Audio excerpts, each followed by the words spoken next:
JNU में छात्रों द्वारा प्रधानमंत्री नरेंद्र मोदी और गृह मंत्री अमित शाह के खिलाफ नारे लगने पर मंत्री विश्वास सारंग की प्रतिक्रिया। जेएनयू में जो नारे लगे हैं ये निंदनीय भी हैं और देशद्रोह की श्रेणी में आता है। प्रधानमंत्री नरेंद्र मोदी और गृह मंत्री अमित शाह को गाली देना देश की जनता को गाली देना है।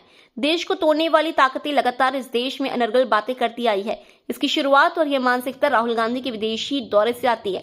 जब राहुल गांधी विदेश दौरे में जाकर हिंदुस्तान के मान सम्मान को ठेस पहुंचाते हैं तो ऐसी मानसिकता को संरक्षण मिलता है।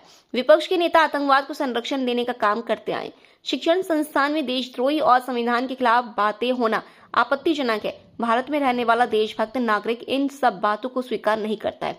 ये मानसिकता जेएनयू के विद्यार्थियों की नहीं है, बल्कि जो इस देश को तोड़ने मानसिकता रखते हैं उनकी है। जेएनयू में जिस प्रकार से नारेबाजी हुई है ये निंदनीय भी है और देशद्रोह भी है, पर मैं कहूंगा कि ये मानसिकता की शुरुआत राहुल गांधी के विदेशी दौरे से होती है। जब राहुल गांधी विदेश में जाते हैं और देश की संवैधानिक व्यवस्थाओं पर, चुनी हुई सरकार पर इल्जाम लगाते हैं तो ऐसे लोगों को संरक्षण मिलता है।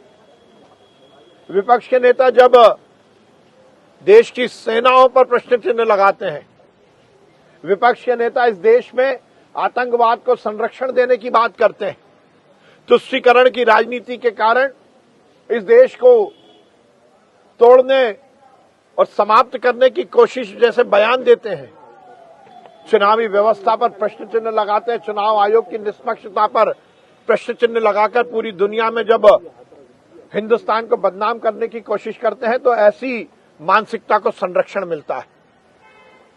ये निंदनीय है। चुने हुए प्रधानमंत्री, चुने हुए गृह मंत्री को इस तरह से गाली देना, यह हिंदुस्तान की जनता को गाली देना है। उन छात्रों को गुमराह करने की कोशिश कांग्रेस और वामपंथी दल करते आए। राहुल गांधी जब विपक्ष के नेता के रूप में विदेश में जाकर हिंदुस्तान के मान और सम्मान पर प्रश्न चिन्ह लगाते हैं तब ऐसी मानसिकता को संरक्षण मिलता है।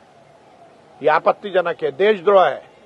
परंतु इस देश में जो देश से प्यार करने वाले लोग हैं वो ऐसे नारों को, ऐसी मानसिकता को कहीं भी किसी भी तरह से स्वीकार नहीं करते।